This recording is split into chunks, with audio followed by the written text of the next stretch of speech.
Bonjour, bonjour à vous, messieurs, dames. J'espère que vous allez bien dans ce temps qui est de la pluie et beaucoup n'aiment pas cette pluie, c'est ça. Ces personnes-là, ils n'aiment pas la pluie, cette création de l'Éternel, et ils sont en train de partir se cacher. Mes frères, mes sœurs, c'est pareil en fait pour les personnes qui ont commis des péchés. Le péché, mes frères, mes sœurs, on essaye de le couvrir. On essaye, mes frères, mes sœurs, de l'enlever. Mais mes frères, mes sœurs, il y a beaucoup de personnes qui ne savent pas comment enlever le péché, ils se cachent et ils pensent que Dieu ne les voit pas. Vous savez, mes frères, mes sœurs, il y a certaines personnes qui, lorsqu'ils vont fumer, eh bien, ils ne peuvent pas fumer devant les parents. Ils vont se cacher pour fumer. Mais ils ne savent pas, ces personnes-là, qu'il y a quelqu'un qui les regarde et qu'ils voient, en fait, ces personnes-là voient que ces personnes-là commettent un péché. Non seulement, mes frères, mes sœurs, pour leur créateur, mais aussi pour leur corps. Parce qu'ils détruisent aussi leur corps. Vous savez, les péchés, les interdictions de Dieu, mes frères, mes sœurs, ce n'est pas des choses qui sont mauvaises en soi. Si je te dis de ne pas fumer, c'est pour protéger ta santé. Si je te dis de ne pas commettre l'adultère, c'est pour que tu n'aies pas de maladie, pour que tu n'aies pas d'avortement, etc. Mes frères, mes sœurs, aujourd'hui, j'aimerais vous dire que le péché dans cette génération, il est devenu logique, il est devenu normal. Vous savez, mes frères, mes sœurs, il y a de nombreuses choses dans ce monde-là qui nous emmènent à pécher, qui nous emmènent à commettre les péchés, mes frères, mes sœurs. Mais j'aimerais vous dire que le péché a été vaincu il y a des siècles et des siècles par Jésus-Christ de Nazareth, mes frères, mes sœurs. Jésus-Christ de Nazareth, mes frères, mes sœurs, c'est lui, il y a plus de 2000 ans maintenant, qu'il est venu, il a pris nos péchés, il les a cloués à la croix, et aujourd'hui, au lieu d'être condamné devant Dieu, tu es acquitté devant Dieu. Mais, mon frère, ma soeur, tu dois accepter en fait de te repentir et d'accepter le salut, le don de Dieu dans ta vie. Beaucoup, mes frères, mes sœurs, sont sauvés par des actes. Mais les actes, mon frère, ma soeur, ne sauvent pas. Beaucoup, mes frères, mes sœurs, sont sauvés avec l'argent. Mais l'argent, mon frère, ne sauve pas. Si aujourd'hui, le Créateur décide que la terre n'existe plus, qui d'entre vous pourrait dire même, continue avec ce monde-là un jour même? Non, personne. Mes frères, mes sœurs, vous savez, Dieu vous aime, mais Dieu n'aime pas le péché. Dieu vous aime beaucoup. Tel un père. Dieu est un père, il vous a créé. C'est cette raison qu'il vous aime. Il ne veut pas que vous soyez condamnés. Il ne veut pas que vous soyez dans le péché. Il ne veut pas que vous alliez en enfer, mes frères, mes sœurs.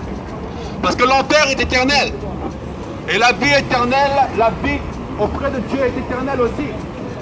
Dieu n'est pas méchant. Et Dieu te laisse que le choix. Il te dit, voilà, j'ai donné un temps pour toi, qui s'appelle Jésus-Christ. Amen. J'ai donné un autre chemin pour toi, qui s'appelle la mort éternelle.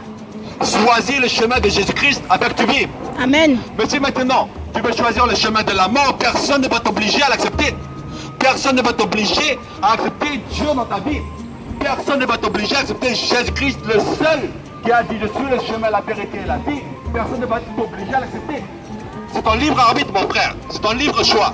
Mais la seule chose, mon frère, que je peux te dire, ma soeur, que je peux te dire, c'est que lorsque tu vas mourir, tu ne pourras pas dire, je ne savais pas. Tu ne pourras pas dire, je ne savais pas. Mon ami, on est dans une époque où nous voyons des choses tellement bizarres. Où maintenant, mes frères, mes sœurs, les attentats terroristes deviennent, mes frères, mes sœurs, dans le temps, comme normal. Mes frères, mes sœurs, vous savez combien de fois la Belgique a été frappée ces dernières décennies? Combien de fois? Mes frères, mes sœurs, ça devient normal. On va s'habituer. Moi, en Algérie, mes frères, mes sœurs, en 1990, j'avais tous les jours cela. J'avais tous les jours cela. Lorsque j'ouvrais le journal, mes frères, mes sœurs, c'est pour voir où, dans quelle ville était l'attentat. Étaient les personnes qui étaient assassinées, dans quelle ville. Mais aujourd'hui, en Europe, ça devient comme l'Algérie en 1990. Aujourd'hui, on voit, oui, on voit la Belgique, on voit la France, on voit d'autres pays. Aujourd'hui, la banalité maintenant de la sexualité devient normale. Les personnes, mes frères et mes sœurs, courent de droite à gauche, et c'est normal, c'est logique. Sans mariage, mes frères et mes sœurs. Et cela, ça s'appelle l'immoralité sexuelle. Mon frère, toi, des maladies comme le sida, comme l'hépatite, tu vas avoir des enfants. Et aujourd'hui, il y a la légalisation de l'avortement. Donc, cet enfant-là, tu vas le tuer parce que, mes frères et mes sœurs, tu n'as pas su te préserver, tu n'as pas su te protéger, tu n'as pas su te marier. Et aujourd'hui, mes frères et mes sœurs, beaucoup considèrent les femmes qui sont des créations de Dieu comme des poupées gonflables. Pourquoi? Parce qu'ils se donnent plus facilement qu'il y a 10 ans, 20 ans, 30 ans. Ils considèrent, mes frères et mes sœurs, que les femmes maintenant sont des jouets. Ils n'ont plus le sens en fait de l'amour. Avant on disait faire l'amour, mais aujourd'hui on dit des choses comme baiser. Mes frères et mes sœurs, ça devient logique. Ça devient logique. Maintenant mon frère, ma sœur, on voit que cette époque-là, lorsque nous vivons dans ce monde-là, nous voyons que les ténèbres ont gagné du terrain. Les ténèbres ont gagné du terrain. Les ténèbres ont gagné du terrain, même quand on va se promener dans la rue, nous voyons plus facilement, mes frères et mes sœurs, des femmes en photo, en sous-vêtements. Alors qu'il y a des décennies, la dernière génération, c'était pas comme ça. La dernière génération, mon frère et ma sœur, c'était pas comme ça. Mais aujourd'hui, la publicité a gagné ce siècle. Aujourd'hui, la publicité, mon frère et ma sœur, c'est logique. Oui, mon ami, je ne suis pas en train de te condamner, je suis en train de dire la vérité. La vérité, c'est que les ténèbres ont gagné ce monde-là. Et aujourd'hui, pour sortir des ténèbres, il faut accepter Jésus-Christ, mon frère. Amen.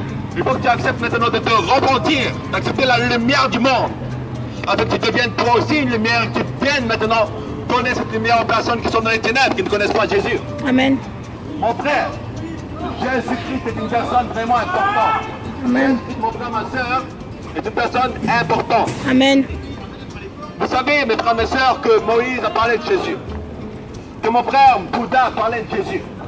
Que mon frère même Mohamed, dans la sourate 3 du Coran, Myriam, verset 55, il te dit que ceux qui suivent Jésus seront plus élevés que les autres. Amen. Alors mon frère, ma soeur, aujourd'hui tu as un camp à suivre, qui est celui de Jésus, le peuple de Dieu, le peuple choisi, le peuple élu. Amen. Et tu as aussi un camp, qui est le camp de l'ennemi, qui est le camp de Satan. Et le camp de Satan va te provoquer maintenant, va te dire, vas-y, va faire de l'immoralité sexuelle, va te battre, va faire des choses qui sont bizarres, va rentrer dans les ténèbres. Voici mon frère, il y a deux camps, le camp de l'ennemi, le camp de Satan et le camp de Dieu.